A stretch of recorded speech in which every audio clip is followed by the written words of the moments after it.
అన్నదాత అన్నదాత మీ అన్నదాత చెమటోడ్చి ఆహారాన్నందించే రైతన్న అనునిత్యం నీ కండదండగా నిలిచే నేస్తం ఎవరన్నా అన్నదాత అన్నదాత మీ అన్నదాత.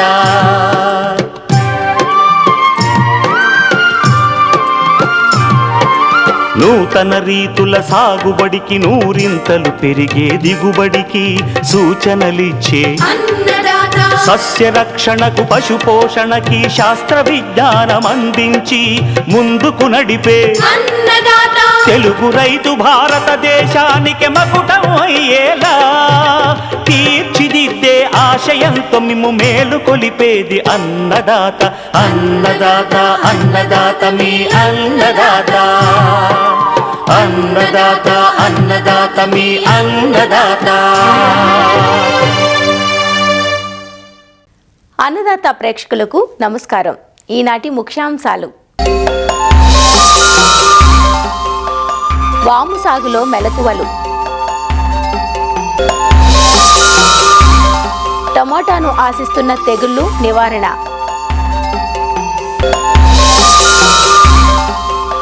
బొప్పాయి సాగు వివరాలు.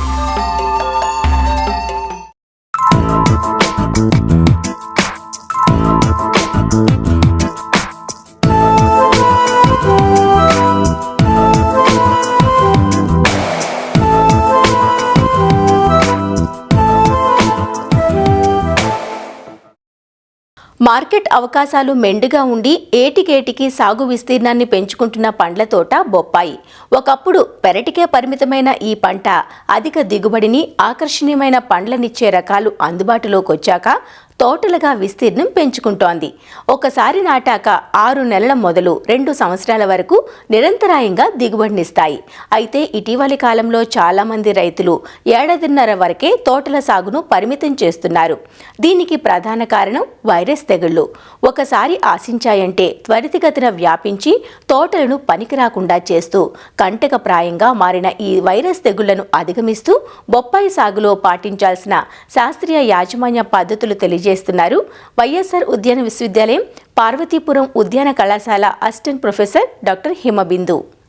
బొప్పాయి ఉష్ణకాల వాతావరణంలో పండుతుంది. దీనికి కావాల్సిన నేలలు నీరు నిల్వని సారవంతమైన ఎర్రగలపు నేలలు, తేలికపాటి నల్ల భూములు అనుకూలమైనవి. బొప్పాయి పండటానికి ఉదజన సూచిక 6.5 నుంచి 7 వరకు ఉండాలి.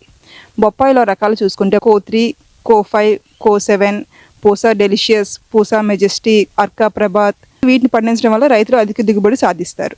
బొప్పాయి విత్తనం ద్వారా ప్రవర్ధన చెందుతుంది. బొప్పాయి విత్తనాలు నాటుకోవడానికి మనం నారుమడి తయారు చేసుకోవాలి. రైజర్ బెడ్స్లో అయినా తయారు చేసుకోవచ్చు, లేదంటే పాలిథిన్ సంచుల్లో తయారు చేస్తే దాన్ని మనం షేడ్ నెట్లో పెంచుకునొచ్చో ఏ తెగుళ్ళు పురుగులు రాకుండా ఉంటుంది. ఈ పాలిథిన్ సంచుల్లో ఎర్రమట్టి, గెత్తం, ఇసుక సమభాగాల్లో కలిపి పాలిథిన్ సంచుల్లో నింపుకున్న తర్వాత దానిలో విత్తనం 1 సెంటీమీటర్ లోతు లేకుండా నాటుకోవాలి. ఇలా నాటుకున్న మొక్కలు 45 నుంచి 65 రోజుల్లో ఎప్పుడైతే 20 సెంటీమీటర్ల పొడవు పెరుగుతాయో అప్పుడు అవి ప్రధాన పొలంలో నాటుకోవడానికి అనుకూలమైనవి. బొప్పాయిలో తెగులు పురుగులు ఎక్కువగా రాకుండా ఉండడానికి మనం నర్సరీలో కూడాను COC 0.2 grams per లీటర్ కింద మొక్క మొదల్లో వేసినచో మనకి తెగులు రాకుండా ఉంటుంది. బొప్పాయిల ప్రథమ పొలాన్ని 3-4 సార్లు దున్నుకోవాలి.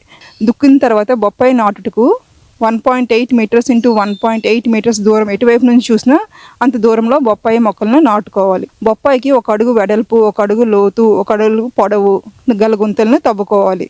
ఒక్కో గుంతకి పశువుల ఎరువు 5 కిలోలు, వేపపిండి 1 కిలో, 20 గ్రాములు ఎజోస్పైరిల్లం, 20 గ్రాములు ఫాస్ఫోబాక్టీరియా వాడటం వల్ల మనకి బొప్పాయి అధిక సోకనిస్తుంది. ఆ గుంత మధ్యలో మనం బొప్పాయి మొక్కలను నాటుకోవాలి. నాటినప్పుడు ఏ తెగులు సోకని మొక్కల్ని ఎంచుకొని దాని 20 సెంటీమీటర్ల పొడవున్న మొక్కల్ని ఎంచుకొని మనం ప్రథమ పొలంలో నాటుకోవాలి. బొప్పాయి మొక్కల్లో నీటి యాజమాన్యం చాలా ముఖ్యము. బొప్పాయికి ఎక్కువ నీరు పెట్టినచో మనకి తెగులు ఆశిస్తుంది. అలానే తక్కువ నీరు పెట్టినచో ఆడ పువ్వులన్నీ మగ పువ్వులుగా మారిపోతాయి. కాబట్టి మనకు తగినంత నీరు పెట్టుకోవడం వల్లనే మనకి బొప్పాయి అధిక పువ్వులు కాసి అధిక దిగుబడిని ఇస్తుంది. మనకి బొప్పాయి నీరు పెట్టేటప్పుడు ఎప్పుడు బొక్క మొదలకి నీరు తగలకుండా ఉండాలి. డ్రిప్ ఇరిగేషన్ మెథడ్ ద్వారా పెట్టుకుంటే మనకి అధిక దిగుబడిని ఇస్తుంది. డ్రిప్ ఇరిగేషన్ పెట్టినప్పుడు చిన్న మొక్కలకైతే 2 రోజులకు ఒకసారి 8 లీటర్ల నీరు, లేదు పెద్ద మొక్కలకైతే 25 లీటర్ల నీరు పెట్టుకోవాలి. అది కూడా మనం వర్షాకాలంలో అయితే తగ్గించుకుంటూ ఎండాకాలంలో అయితే పెంచుకుంటూ భూమిలో ఉన్న తేమను బట్టి మనం నీరు అందించాలి.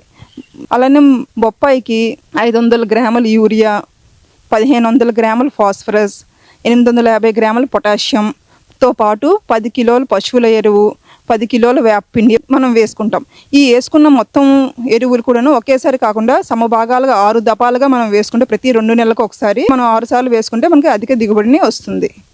దీంతో పాటు సూక్ష్మ లోపకాలు కూడా మనకు బొప్పాయిలో ఎక్కువగా వస్తాయి కాబట్టి దానికోసం మనం 5 grams zinc sulphate plus 1 gram borax litre నీటికి కలుపుకొని పిచికారీ చేసుకోవాలి. పిచికారీ చేసుకున్నప్పుడు మొత్తం తడిసేలాగా పిచికారీ చేసుకుంటే మనకి సూక్ష్మ లోపాలు కూడా తగ్గుతాయి.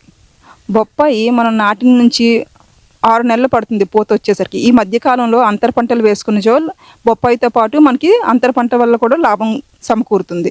బొప్పాయిలోనే కలుపు ఎక్కువగా వస్తుంది కాబట్టి మనం బుటాక్లోర్ @ 2 kgs per hectare మనం మొక్కలు నాటిన 2 నెలల తర్వాత స్ప్రే చేసుకుంటే దానికి మొక్కలు స్ప్రే చేసిన 4-5 నెలల వరకు మనకి కలుపు రాకుండా ఉండి బొప్పాయి బాగా పెరుగుతుంది. బొప్పాయి నాటిన 6 నెలల నుంచి బొప్పాయి పూత దశకు వస్తుంది. పూత దశ నుంచి కాయ దశకి రావడానికి మరో 3 నెలలు పడుతుంది. ఇలా బొప్పాయి మనం నాటిన 9 నెలలకి కాయ దశ వస్తుంది. ఇలా నాటిన 9 నెలల నుంచి 2 సంవత్సరాలు 3 సంవత్సరాలు కూడా బొప్పాయి దిగుబడి వస్తూనే ఉంటుంది. కాబట్టి ఈ దిగుబడిని మనం సమకాలంలో మనం హార్వెస్ట్ చేసినచో మనకి అధిక లాభం వస్తుంది. ఎప్పుడు దీన్ని హార్వెస్ట్ చేయాలి అంటే ఎప్పుడైతే మనకి బొప్పాయి పచ్చ రంగు నుంచి పసుపు వర్ణం కింద ఏర్పడుతుందో అప్పుడు బొప్పాయి హార్వెస్టింగ్కి అనుకూలము. ఆ హార్వెస్ట్ చేసిన బొప్పాయి కాయల్ని అలానే కాకుండా దాన్ని న్యూస్ పేపర్లో చుట్టి రవాణాకి సరఫరా చేసినచో బొప్పాయి ఏమీ డ్యామేజ్ అవ్వకుండా మనకి మార్కెట్కి చెంది రైతులు అధిక దిగుబడిని ఆశించవచ్చు. ఇలా మనం ఒక ఎకరాకి 65 నుంచి 80 టన్నుల వరకు మనకి దిగుబడి వస్తుంది.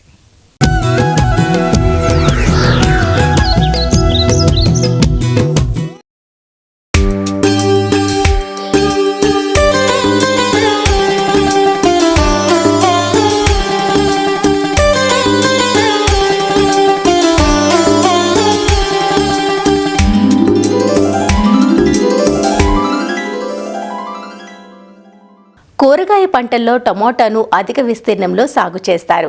సెప్టెంబర్ మాసంలో కురిసిన అధిక వర్షాలకు చాలా ప్రాంతాల్లోని టమోటో పైరులో తెగుళ్ల నష్టం ఎక్కువగా ఉంది. ముఖ్యంగా శిలీంధ్రపు తెగుళ్లైన ఆకుమచ్చ, ఆకుమాడుతో పాటు వైరస్ తెగుళ్లైన ఆకుముడత, టాస్పో వైరస్గా వ్యవహరించే మచ్చలవాడు తెగులు నష్టాన్ని తోటల్లో గమనించారు. ఈ తెగుళ్ల నివారణకు పాటించాల్సిన సస్యరక్షణ చర్యలను వివరిస్తున్నారు శ్రీ కొండా లక్ష్మణ్ తెలంగాణ రాష్ట్ర ఉద్యాన విశ్వవిద్యాలయం రాజన్నగర్లోని కూరగాయల పరిశోధనా స్థానం శాస్త్రవేత్త డాక్టర్ వీర సురేష్. మన రాష్ట్రంలో పండించే కూరగాయల్లో టమాటా పంట అనేది చాలా ముఖ్యమైనది. టమాటా పంటలో చాలా వరకు తెగులు వచ్చి రైతులకు అధిక నష్టాలను కలుగజేస్తాయి. వీటిలో ముఖ్యంగా ఆకుమచ్చ తెగులు, ఇది మనకు ఆల్టర్నేరియా అనే శిలీంధ్రం వల్ల వస్తుంది. ఈ తెగులు సోకిన మొక్క యొక్క ఆకులు లేత గోధుమ వర్ణ మచ్చల నుంచి ముదురు గోధుమ వర్ణ మచ్చలుగా కనిపిస్తూ ఉంటుంది. ఈ మచ్చల చుట్టూ కూడా పసుపు వర్ణపు మచ్చలు వలయాకారం కూడా కనిపిస్తూ ఉంటుంది. ఈ తెగులు ముఖ్యంగా ఆకులపై, కాండంపై, అలాగే కాయలపై కూడా సోకుతుంది. ఈ తెగులు ఎక్కువగా సోకినట్లయితే మొక్క పూర్తిగా వడలిపోయి ఎండిపోయే ప్రమాదం కూడా ఎక్కువగా ఉంటుంది. దీన్ని నివారించుకోవడానికి ముందుగా విత్తన శుద్ధి చేసుకోవాలి. థైరామ్ లేదా క్యాప్టాన్ 2 నుంచి 3 గ్రాములు 1 కిలో విత్తనానికి పట్టించి మనం విత్తుకుంటే ఈ తెగులు ముందుగా రాదు. ఒకవేళ పొలంలో కనుక వచ్చినట్లయితే కార్బండజిమ్ 1 గ్రాము, అలాగే మ్యాంకోజెబ్ 2.5 గ్రాములు లేదా క్లోరోథలోనిల్ 2 ml 1 లీటర్ నీటికి కలిపి పిచికారీ చేసుకోవాలి. ఒకవేళ ఈ తెగులు ప్రతి సంవత్సరం కనుక వచ్చినట్లయితే దాని క్రాప్ రొటేషన్ అంటే పంట మార్పిడి పద్ధతి పాటించుకొని కూడా దీన్ని నివారించుకోవడానికి అవకాశం ఎక్కువగా ఉంటుంది. అలాగే ఈ వర్షాకాలంలో మనకు ఎక్కువగా వచ్చే తెగులలో ఆకుమాడు తెగులు, ఇది ఫైటోప్తెరా అనే భూమిలో ఉండే శిలీంధ్రం వల్ల వస్తుంది. ఈ తెగులు ముఖ్యంగా ఆకులపై, కాండంపై, అలాగే కాయలపై కూడా సోకుతుంది. లేత నుంచి ముదురు గోధుమ వర్ణ మచ్చలు పూర్తిగా ఆకులపైన, కాండం పైన చేరి మొక్క కూడా పూర్తిగా కుళ్ళిపోయి ఎండిపోతూ ఉంటుంది. దీన్ని నివారించుకోవడానికి మ్యాంకోజెబ్ 2.5 గ్రాములు ముంజాగ్రత్త చర్యగా స్ప్రే చేసుకోవాలి. ఒకవేళ వ్యాధి కనుక ఎక్కువగా ఉన్నట్లయితే మెట్లాక్సిల్ 2 గ్రాములు 1 లీటర్ నీటికి కలిపి పిచికారీ చేసుకున్నట్లయితే దీన్ని నివారించుకోవచ్చు. ఇంకా ఈ మధ్యకాలంలో టమాటా పంటలు ఎక్కువగా వైరస్ తెగులు అనేవి చాలా ఎక్కువగా వస్తున్నాయి. వాటిలో ముఖ్యంగా లీఫ్ కర్ల్ అంటే ఆకుముడత తెగులు. ఈ తెగులు మనకు ఈ తెల్లదోమ అనే వాహకం ద్వారా ఎక్కువ వ్యాప్తి చెందుతుంది. దీని లక్షణాలు చూసుకున్నట్లయితే ఆకులు కూడా మొత్తం చిన్నవిగా మారిపోయి మొత్తం ముడుచుకొని పోతూ ఉంటాయి. మొక్క కూడా పూర్తిగా స్టంట్ అంటే పొట్టిగా మారి దిగుబడి మొత్తం కూడా పింద కాయ పూర్తిగా రాలిపోయి ఆ దిగుబడి చాలా తక్కువ వరకు వస్తుంది. ఇటువంటిది ఎక్కువగా మనకు టమాటా పంటలు ఈ మధ్య కాలంలో ఎక్కువ గమనించడం జరిగింది. అలాగే టమాటా పంటలో ఎక్కువగా ఈ టాస్పో వైరస్ తెగులు కూడా ఈ మధ్య ఎక్కువగా గమనించడం జరుగుతుంది. ఈ తెగులు లక్షణాలు కనుక చూసుకున్నట్లయితే ఈ ఆకులపైన మనకు లేత నుంచి ముదురు గోధుమ వర్ణ మచ్చలు వలయాకారంగా ఏర్పడతాయి. అలాగే ఈ తీవ్రత ముదిరే కొద్దీ ఆకులపైన ముదురు ఊదా రంగు మచ్చలు అంటే బ్రాంచ్ కలర్లో మనకు మచ్చలు కనిపిస్తూ ఉంటాయి. అలాగే మొక్క కూడా ఆకులన్నీ కూడా మొత్తం బ్రిటిల్ అంటే గట్టిగా అయిపోయి గడసరిగా మారిపోయి మొక్క సరిగా ఎదగదు. అలాగే పూత పింద మొత్తం కూడా రాలిపోతుంది. దీనివల్ల మనకు చాలా వరకు దిగుబడి తగ్గిపోతూ ఉంటుంది.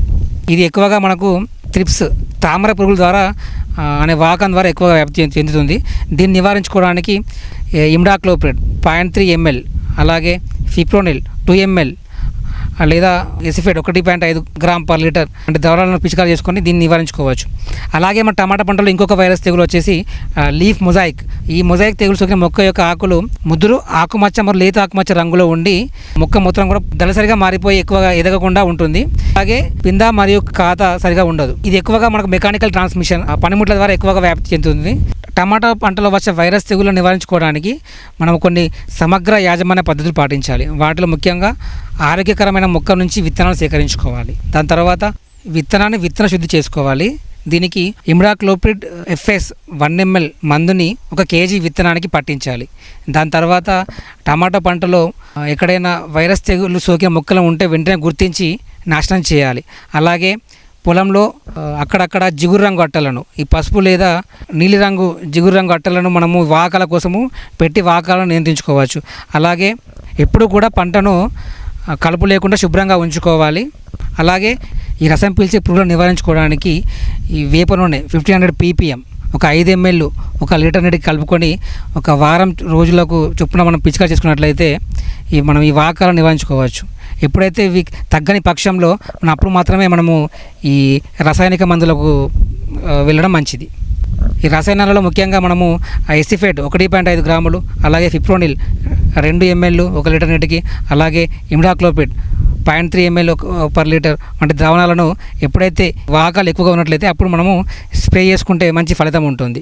అలాగే ఒక ముఖ్యమైన విషయం ఏంటంటే ఈ రసాయనిక మందులను స్ప్రే చేసే ముందే మనము పంటను కోసుకోవాలి. అలాగే ఒకవేళ రసాయనిక మందులు స్ప్రే చేసిన తర్వాత 1 వారం రోజుల వ్యవధి తర్వాత మనము ఈ పంటను కోసుకోవాలి. ఎందుకంటే వాటి మీద రసాయనిక అవశేషాలు ఉండే అవకాశం ఉంటుంది కాబట్టి 1 వారం రోజుల వ్యవధి తర్వాత మనము ఈ పంటను కోసుకోవాలి.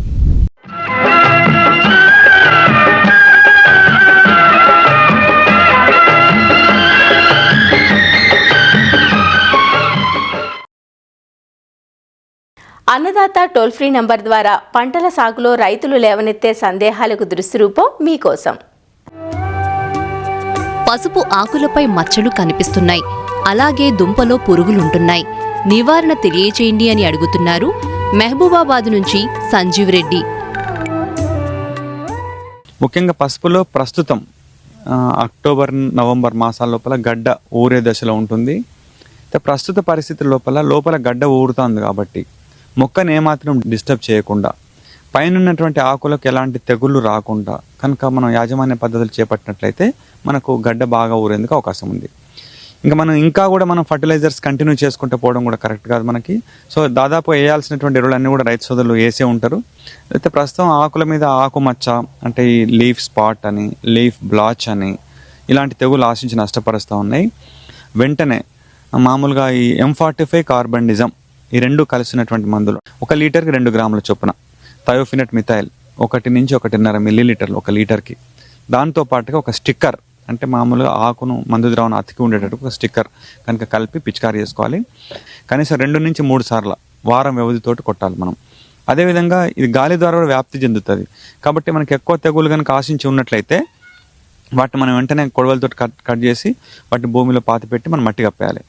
అదేవిధంగా అక్కడక్కడ దుంపకుళ్ళు కూడా ఆశించి నష్టపరుస్తుందని తెలుస్తుంది. దుంపకుళ్ళు కనుక ఆశించినట్లయితే మనం దాన్ని మొగిని పీకినట్లయితే ఊరికనే ఊసి వస్తుంది మనకు. అయితే దుంపకుళ్ళు అనేది 2 రకాలుగా ఉంటుంది.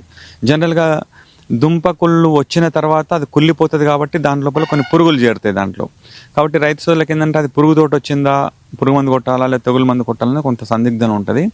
దుంపకుళ్ళు నివారణ కొరకు ఒక్క పద్ధతి కాకుండా సమగ్ర పద్ధతులు కనుక పాటించినట్లయితే మనం నివారించవచ్చు. మొదటిగా పద్ధతి ఏంటంటే కార్బోఫ్యూరాన్ గ్రాన్యూల్స్. మామూలుగా ఎక్కడైతే దుంపకుళ్ళు ఆశించిందో ఆ మొక్కకి దాని చుట్టూ ఒక చాపంత వెడల్పు ఉండేటువంటి మొక్కలకు గ్రాన్యూల్స్ వేసి నీళ్ళు పెట్టినాం అనుకోండి, మంచి గ్రాన్యూల్స్ అని కరిగిపోతాయి. ఈ దుంపకుళ్ళు ద్వారా వచ్చినటువంటి పురుగులను అంటే బియ్యపు గింజ లాంటి సైజులో ఉంటాయి అవి, వాటిని మనం సమర్థవంతంగా అరికట్టవచ్చు. మనం దాంతోపాటే మనం చెప్తా ఉన్నాం, ఎప్పుడు యూరియా వేసినా కూడా పసుపు లోపల తప్పనిసరి వేప పిండి కలిపి వేయాలి యూరియాలో. ఎందుకంటే ఒకటి యూరియా వినియోగ సామర్థ్యం పెరుగుతుంది, రెండోది ఏంటంటే దుంపకుళ్ళతో పాటు వచ్చేటువంటి పురుగును కూడా చంపుతుంది ఈ వేప పిండి. కాబట్టి దాన్ని కూడా మనం తప్పనిసరిగా పాటించాలి రైతు సోదరులు. అదేవిధంగా దుంపకుళ్ళు కారణం శిలీంధ్రాలను నివారించాలనుకున్నప్పుడు దానికి ఒకటే మందు ఏంటంటే కాపర్ ఆక్సీక్లోరైడ్ అనేటువంటి మందు. అంటే 1 లీటర్కి 3 గ్రాముల చొప్పున కలిపి దుంప చుట్టూ కుమరిచ్చినట్లయితే బాగా భూమి అంతా తడుస్తుంది. దాని ద్వారా కూడా మనం దుంపకులను సమర్థవంతంగా అరికట్టవచ్చు. ముఖ్యంగా మందుల మీద శ్రద్ధ కంటే కూడా ఆ మందు కొట్టే విధానం కానివ్వండి, దానికి మందు చేరుతుందా లేదా అనేటువంటి ఆలోచన. కాబట్టి వాటిని రైతు సోదరులు దృష్టిలో పెట్టుకుని చేయాలి. అయితే ఇట్లా ఆశించిన పంటల నుంచి మళ్ళీ విత్తనాన్ని కలెక్ట్ చేసి నెక్స్ట్ పంటకు వాడుకోకుండా నెక్స్ట్ మళ్ళీ పసుపు వేసుకోవాలనుకున్నప్పుడు వీటి నుంచి కాకుండా ఇలాంటి చీడపీడలు ఆశించని విత్తనాన్ని తీసుకోవాలి, దాన్ని విత్తన శుద్ధి చేసి మళ్ళీ వాడాలి. ఇట్లా చేసినట్లయితే వచ్చే రోజులలో ఇలాంటి ఇబ్బందులు లేకుండా ఉంటాయి.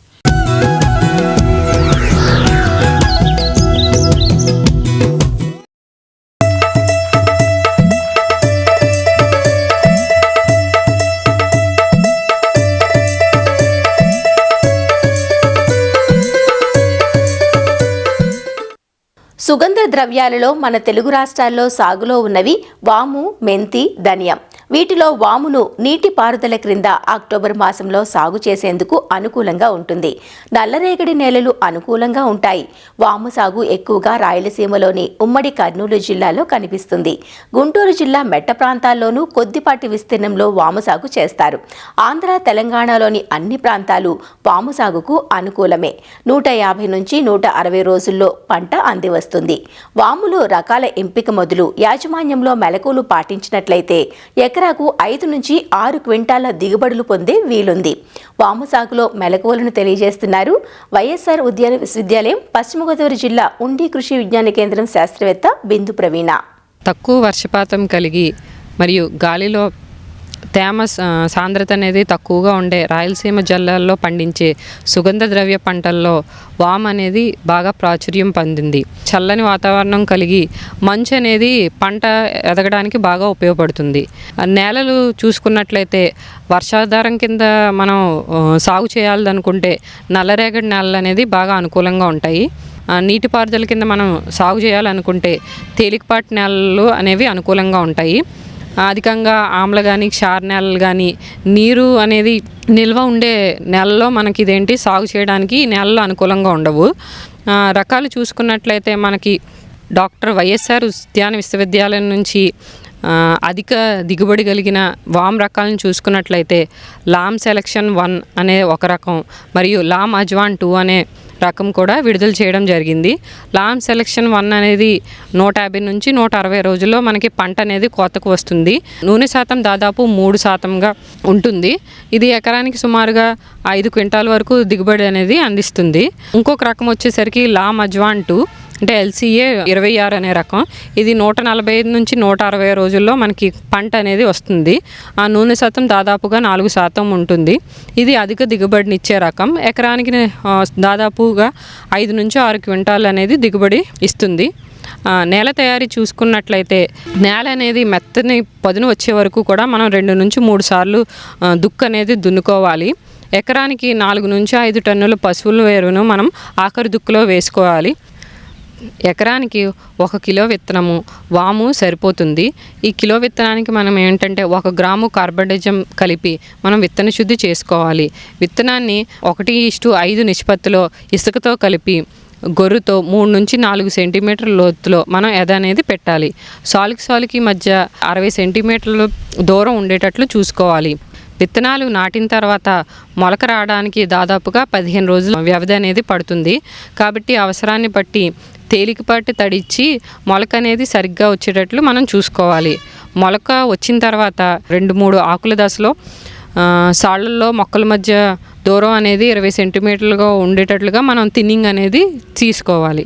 వామ్లో ఎరువులు మరియు అంతర్కృషి యాజమాన్యం చూసుకున్నట్లయితే ఆఖరి దుక్కులో ఏంటంటే 15 కిలోల యూరియా మరియు 100 కిలోల సింగిల్ సూపర్ ఫాస్ఫేట్ మరియు 15 కిలోల మ్యూరేట్ ఆఫ్ పొటాష్ ఎరువులను వేసుకోవాలి. నీటి వసతి ఉన్నట్లయితే విత్తిన 35 నుంచి 40 రోజులకు 15 కిలోల యూరియా మరియు 15 కిలోల మ్యూరేట్ ఆఫ్ పొటాష్ ఎరువులు అనేవి పైపాటుగా వేసుకోవాలి. విత్తిన తర్వాత మొదటి 100 నుంచి 110 రోజుల్లో 2 నుంచి 3 సార్లు కలుపు తీసి గొర్రుతో మనము అంతర్కృషి అనేది చేసుకోవాలి. నీటిపారుదల కింద సాగు చేసినట్లయితే 25 నుంచి 30 రోజులకు ఒకసారి మనం తడి అనేది అందించాలి.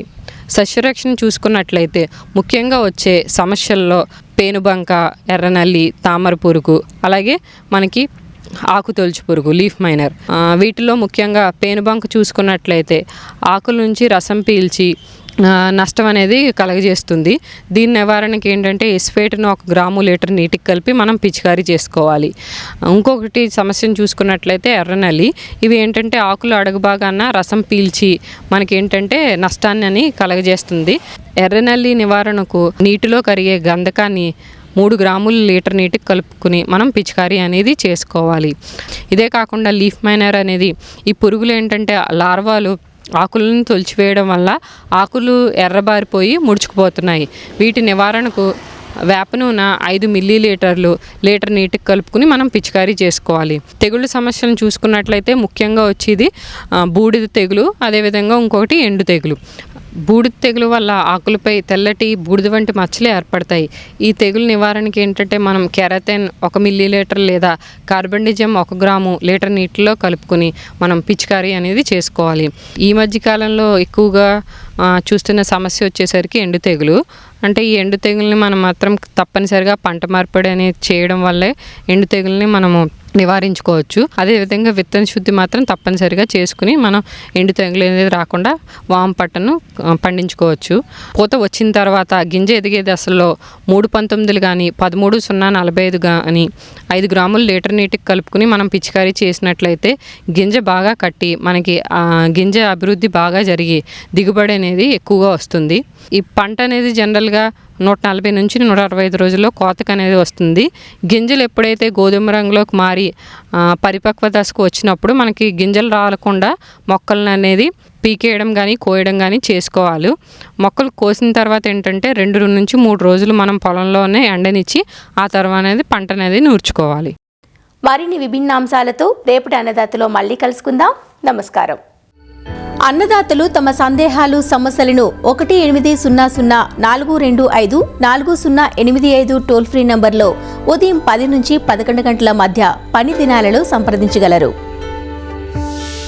ఈ కార్యక్రమాన్ని యూట్యూబ్లో www.youtube.com/అన్నదాత ఈటీవీ లింక్ ద్వారా వీక్షించవచ్చు.